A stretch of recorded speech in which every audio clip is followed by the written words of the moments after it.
Tiniyak din ho ng palasyo na mananagot ang mga responsable doon ho sa pagbagsak ng bagong retrofitted na Kabagan-Santa Maria Bridge dyan sa may bahagi po ng Isabela ayon kay Presidential Communications Office Undersecretary Claire Castro. Anya, inatasan na ni Pangulong Ferdinand Marcos Jr. ang isang masusing investigasyon upang matukoy kung may bahid ng katiwalian o korupsyon doon ho sa naturang proyekto na sinimulan pa noong 2014 hanggang sa kasalukuyan. Ngit ni Undersecretary Castro, kapag raw napatunayan na may korupsyon, dapat may managot at dapat daw may makulong.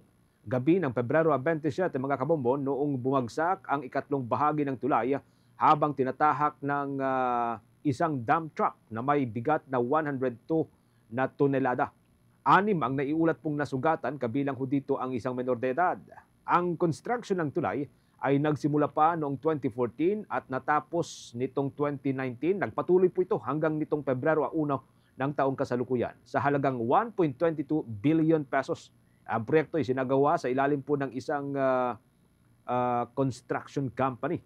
Ayon sa Department of Public Works and Highways, patuloy ang structural analysis upang matukoy ang sanhi ng pagguho at humingi na rin sila ng tulong mula po sa mga eksperto sa Central Office ng Department of Public Works para yan sa mas malalim pa na mga pagsusuri.